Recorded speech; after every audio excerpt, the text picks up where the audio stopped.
గోకి తన్నించుకునే నైపుణ్యం చంద్రబాబుకు ఉన్నంతగా ఎవరికీ ఉన్నట్లు లేదు. ఆయన తాజాగా 10 ప్రశ్నలను వైసీపీ ప్రభుత్వానికి 10 ప్రశ్నలను సంధించాడు. ఆ 10 ప్రశ్నలు నిజానికి ఆయనను తన్నించుకోవడానికే అడిగినట్టుగా కనిపిస్తున్నది. గతంలో బీజేపీ చంద్రబాబుని 100 ప్రశ్నలు సంధించింది. ఇప్పుడు ఈయన 10 ప్రశ్నలు వైసీపీకి సంధించాడు.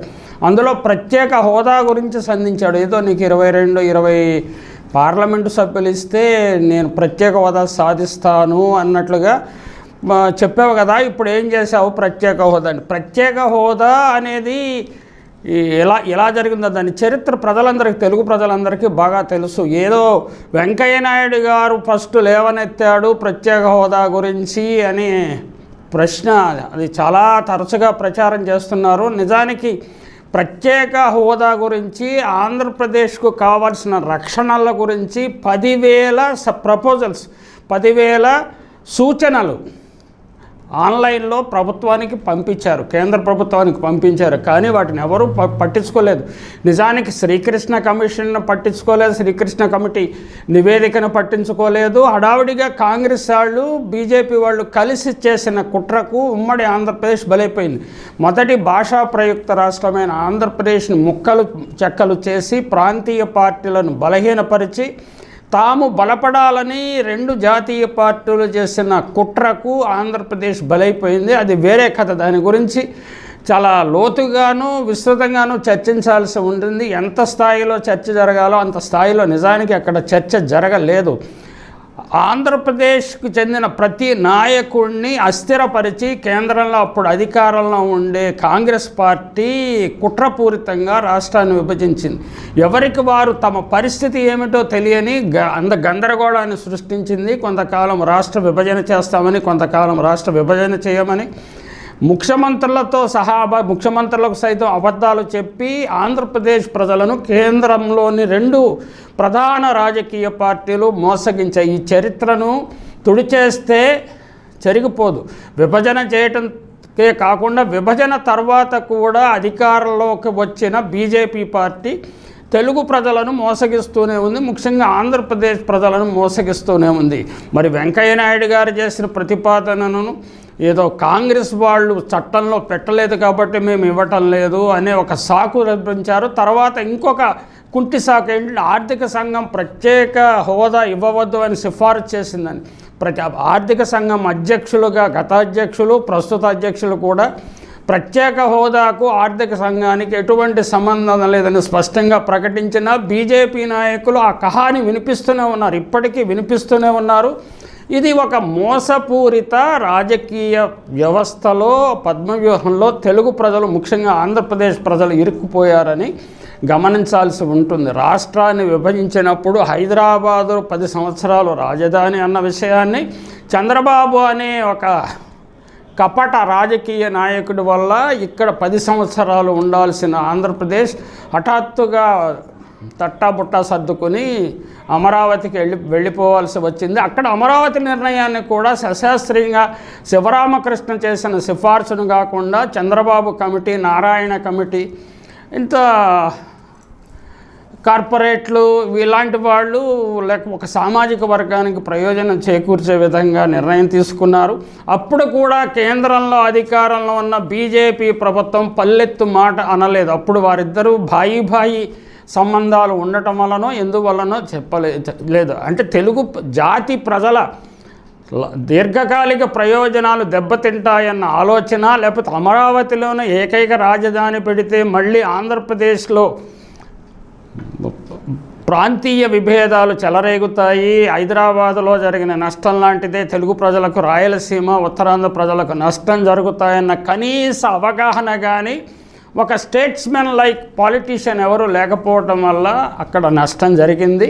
ఇప్పుడు దాని నుంచి బయటపడటానికి ఇప్పుడు ప్రభుత్వం చాలా ప్రయత్నాలు చేస్తున్నది. అయితే ఒకసారి డ్యామేజ్ జరిగిన తర్వాత దానిని కోలుకోవడం చాలా కష్టము.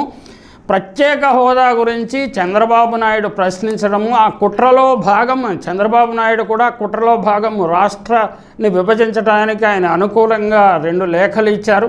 మీరు ఇవ్వలేదంటే లేటర్ స్టేజ్ మిగిలిన వాళ్ళు కూడా ఇచ్చే ఉండవచ్చు. కానీ కీలకమైన సమయంలో పచ్చపత్రిక యజమాని రామోజీరావు, పచ్చ పార్టీ యజమాని చంద్రబాబు నాయుడు వాళ్ళు కలిసి ఆడిన ఆట, వారు రామోజీరావు కేసీఆర్తో కలిసిన ఆట, చంద్రబాబు నాయుడు బీజేపీతో కలిసిన ఆట వల్ల తెలుగు ప్రజలు రెండుగా విడిపోయారు. ఇప్పుడు ఫలితాన్ని అనుభవిస్తున్నారు. ఇప్పుడు ఇక్కడ కాళేశ్వరం ప్రాజెక్టు 1,00,000 కోట్ల రూపాయల ప్రాజెక్టు అరకొరగా నిర్మించిన పార్టీ ఒకటైతే, పోలవరం ప్రాజెక్టును తప్పుల తడకగా నిర్మించిన పార్టీ ఒకటి. రెండు ప్రాంతీయ పార్టీలు, ఈ రెండు పార్టీలు ఒక దశలో బీజేపీతోటి చాలా సన్నిహితంగా ఉన్నాయన్న విషయాన్ని కూడా మర్చిపోరాదు.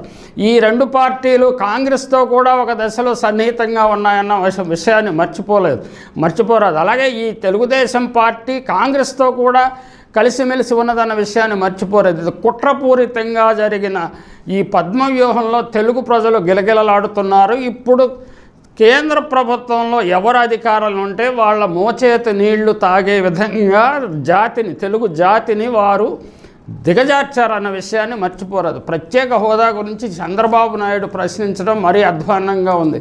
ప్రత్యేక హోదా అక్కర్లేదు, ప్రత్యేక హోదా ఇస్తే చాలు, ప్రత్యేక ప్యాకేజ్ ఇస్తే చాలు అని అంగీకరించి దేహి అన్న చంద్రబాబు నాయుడు ఇప్పుడు ప్రత్యేక హోదా గురించి ఇప్పటికీ చిత్తశుద్ధితో ప్రయత్నిస్తున్న జగన్మోహన్ రెడ్డిని ప్రశ్నించడం చాలా విడ్డూరంగాను, అంటే వినటానికే అసహ్యకరంగాను ఉన్నదని చంద్రబాబు నాయుడు గారికి చెప్పాల్సి ఉన్నది. అంటే ఆయనకి మామూలు విషయాలు ఇలా చెప్తే అర్థం కాదు. ఆయన చాలా కరడుగట్టుపడిన థిక్ స్కిన్డ్ పాలిటీషియన్.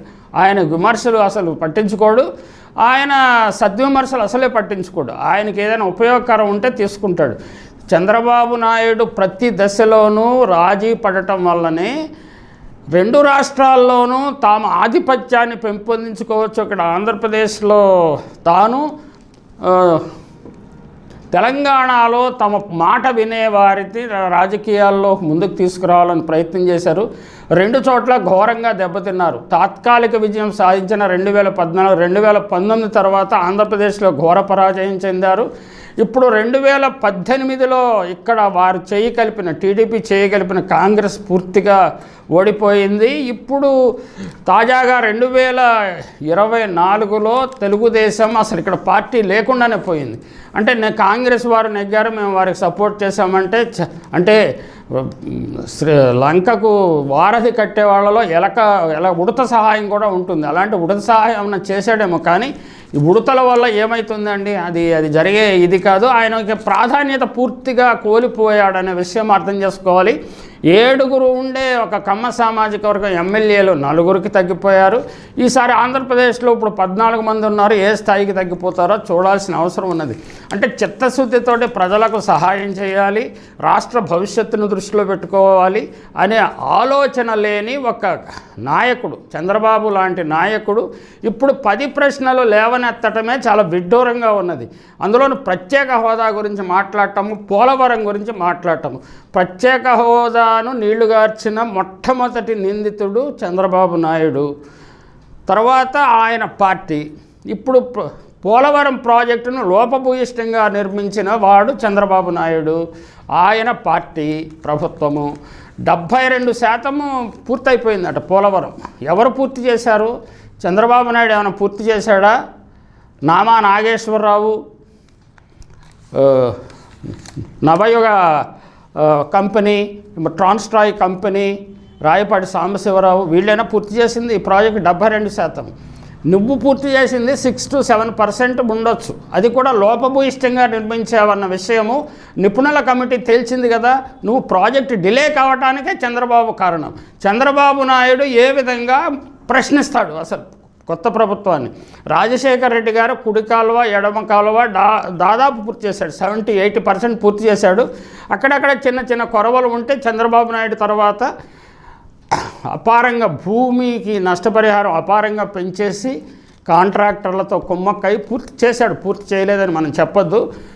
ఆయన దానికి మొత్తం క్రెడిట్ తనే తీసుకొని, నువ్వు ఎందుకు పోలవరం బ్యారేజ్ పూర్తి చేయలేకపోయావు?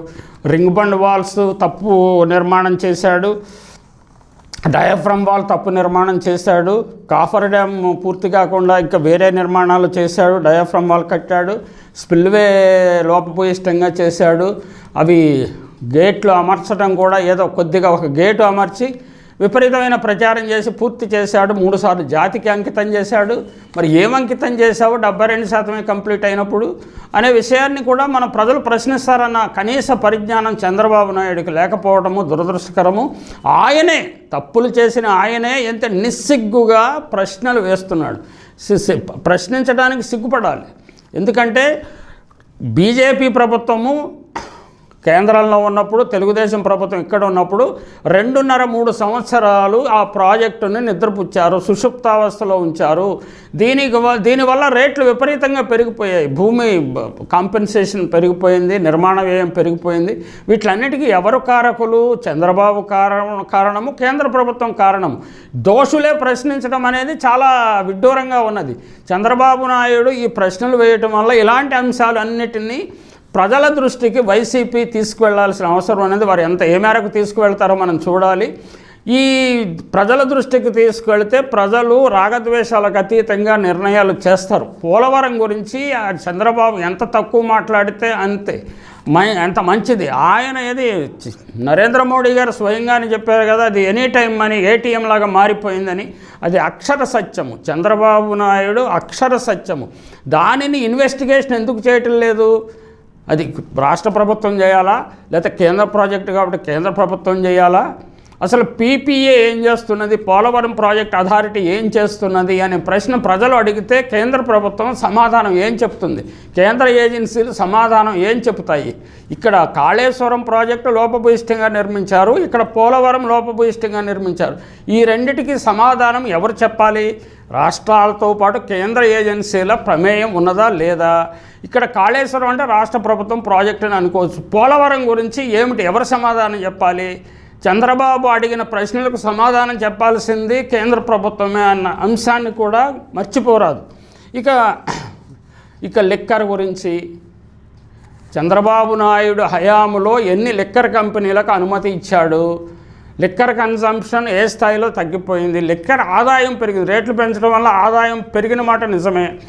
లిక్కర్ ఎవరు హయాంలో బ్రాండ్లకు ఎక్కువ బ్రాండ్లకు పరిమితులు ఇచ్చారు? బ్రూవరీస్ నిర్మాణానికి అనుమతులు ఎవరు ఇచ్చారు? ఎవరి బంధువులు బామ్మర్దులు వీటిని నిర్వహిస్తున్నారు? ఈ అంశాల గురించి చర్చను లేవనెత్తిన చంద్రబాబు నాయుడుని నేను మనస్ఫూర్తిగా అభినందిస్తున్నాను.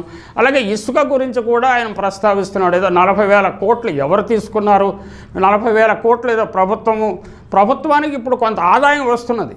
ఇంతకుముందు అసలు ఆదాయమే లేదు కదా. ఉచితంగా విద్యుత్ అంటే బ్రహ్మ పదార్థం అన్నాడు, జనానికి పంచేశాను అన్నట్టుగా చెప్తున్నాడు. జనానికి పంచలేదు, ఎమ్మెల్యేలకు పంచాడు. ఎమ్మెల్యేలు ప్రతీ నెల ముడుపులు తీసుకువచ్చి అమరావతిలో అందజేశారు. ఇవన్నీ చరిత్ర. ఈ చరిత్ర ప్రజలకు తెలియదు. నేను ప్రశ్నిస్తే ఏదో ఈ ప్రశ్నల గురించే చర్చ జరుగుతుంది, నేను చాలా శుద్ధపూసనని ప్రజలు భావిస్తారు. ఇటువంటి అభిప్రాయాలతో చంద్రబాబు ఈ 10 ప్రశ్నలు లేవనెత్తి ఒక వైసీపీ నెత్తి మీద పాలు పోశాడని మనం భావించవచ్చు.